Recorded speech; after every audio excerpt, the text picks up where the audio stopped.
Bueno, vamos por último a hacer ese trapecio, o nos lo dan en el plano o bien nos lo dan aquí en el abatimiento y tenemos que desabatirlo. En este caso, como hicimos siempre desabatimiento, vamos a hacer el caso contrario. Entonces nos dicen que el trapecio queda sobre este plano y queda de manera que tiene aquí un lado paralelo a esta traza y luego tiene el otro lado aquí. Vamos a colocarlo más o menos también en paralelo a esa línea. Y vamos también a colocarlo como ahí, pues aquí tiene una línea oblicua y aquí tiene otra línea oblicua. Vale. Bueno, entonces vamos a batir esto. Nos dicen que esta figura, vamos a nombrarla como ahí, A, B, C, D, estos 4 puntos. Y esta figura está en este plano y hay que obtenerla en verdadera forma. Bueno, pues siempre para obtener en verdadera forma abatimos, ¿no? Habría otras formas en geometría de obtener verdaderas formas de las figuras, como, pues por ejemplo, girando, pero es que el abatimiento es un giro también. Por ejemplo, con vistas auxiliares, con cambio de plano, con nuevas proyecciones, hay muchas formas, ¿no? Bueno, tenemos entonces esa figura, sabemos que está en este plano, entonces lo primero que habrá que hacer es abatir. Pero antes de abatir conviene representarlo también en alzado, para saber qué forma tiene, ¿no? Entonces, fíjate que estas dos líneas son paralelas a esta traza. Entonces aquí prolongamos esas líneas, corta aquí, proyecto este punto mediante líneas perpendiculares a la línea de tierra y por este punto hago una paralela a la línea de tierra y por este punto una paralela. ¿Y por qué son paralelas a la línea de tierra? Porque en este plano esta línea es paralela a esta traza. Eso quiere decir que es una línea horizontal y una línea horizontal se proyecta sobre el plano vertical según una línea horizontal. Bueno, pues ya solo tengo que subir estos dos puntos a la línea correspondiente, la de arriba, y estos dos a la línea de abajo, ¿no? Entonces, haciendo perpendiculares por A, ahí tengo A sub 2. Perpendicular por C, aquí tengo C sub 2, ¿vale? Perpendicular por D, siempre a la línea de tierra, tengo aquí D sub 2. Y por último, perpendicular a la línea de tierra, tengo aquí B sub 2. ¿Vale? Bueno, pues esta es la figura en el alzado. Bueno, pues gracias a la geometría, a sus proyecciones, vemos que esta figura no da la impresión de que tendría este alzado, pero lo tiene, ¿no? Esto es más agudo, es más afilado que esto. Y ahí aparece también más afilado, ¿no? Entonces remarcamos ahí, marcamos bien la posición del cuadrilátero. Y ahora lo único que hay que hacer es abatir, sin más, ¿no? Entonces, para abatir, como siempre, podemos coger un punto cualquiera. Si lo coges aquí muy cercano, es fácil que salga impreciso. Cuanto más alto, más lejano esté el punto, más preciso sale, ¿no? Es como si tú haces una paralela a esta línea por un punto. Por un punto haces una paralela y claro, tienes una referencia muy pequeña para esta línea, pero si la línea en vez de tenerla así la tienes mucho más larga, es más fácil que tengas una buena referencia, ¿no?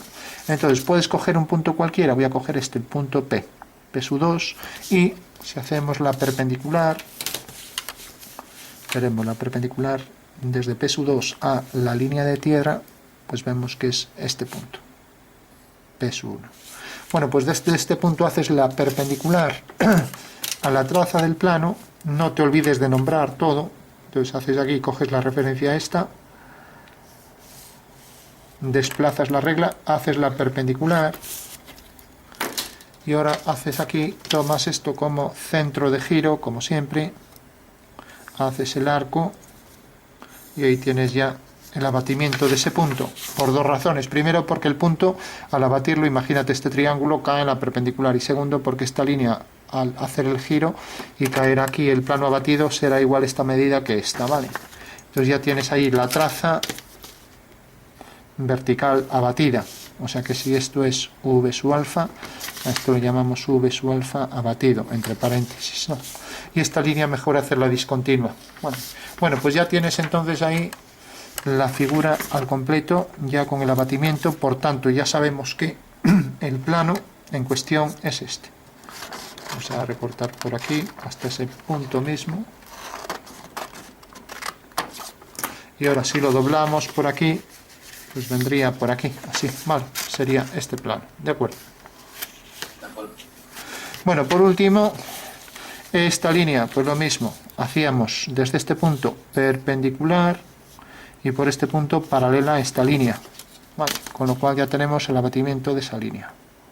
Si aquí es paralela, aquí abajo también lo es. Si aquí es oblicua y corta aquí, aquí también será oblicua. O sea que si quiero representar, por ejemplo, esta línea viene por aquí. Entonces sale de este punto lo proyecto aquí y la línea vendrá, si hago aquí este punto, el abatimiento cae en una perpendicular, pues el abatimiento de esa línea será esta. Por tanto, ya sabemos que el abatimiento de esta línea va a quedar aquí en las dos perpendiculares desde esos puntos. Una perpendicular, ya sabemos que este es un punto, y otra perpendicular, este es otro punto, ¿no? O sea que el abatimiento de esta línea es esta, ¿no? Y en vez de hacer todo esto, que podemos hacerlo con todas las líneas, pues hago aquí la línea, corta aquí, hago una perpendicular al eje de giro, corta aquí, por este punto de intersección hago una paralela a esta o al eje de giro, y vemos que efectivamente detecta ahí el punto A abatido. El punto D está aquí, ya que hacíamos un rectángulo, como decíamos siempre, un rectángulo, y podemos hacer rectángulos para no liarnos. Entonces esta línea viene por aquí y aquí perpendicular. Ahí tengo ya B abatido, D abatido, y aquí una perpendicular, y tengo este punto. Con lo cual ya tengo aquí la figura en verdadera forma, ¿no?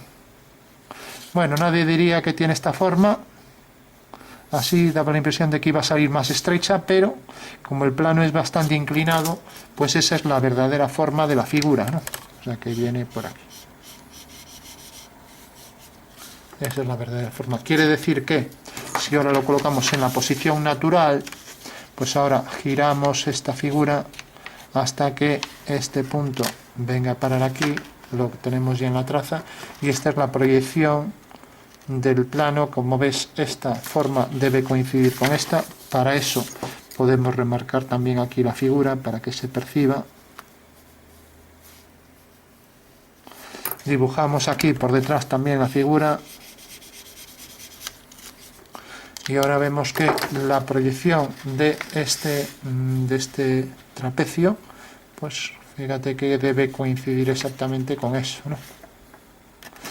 Y lo mismo en alzado. En alzado debe también coincidir, una proyección ortogonal, debe coincidir esa vista, si ponemos así, según la línea de tierra, ¿no?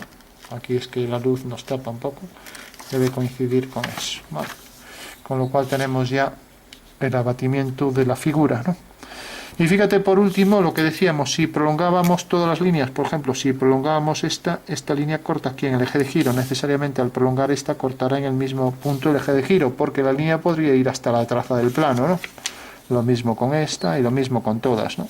Lógicamente, como esta es paralela y es paralela a esta, pues las tres se cortan en el infinito, ¿no? Pero si viniera hacia aquí abajo, por ejemplo por aquí, pues esto vendría por aquí. Esto nos puede facilitar entender muchas veces una figura que salga algo compleja, pues saber que en realidad las líneas siempre deben cortarse en el eje de giro, porque una línea cualquiera oblicua y su abatida o desabatida siempre van a coincidir ahí en el eje de giro, ya que pasa por el eje de giro, porque pertenece al plano, ¿no? Bueno, pues ese sería el abatimiento del trapecio, ¿no?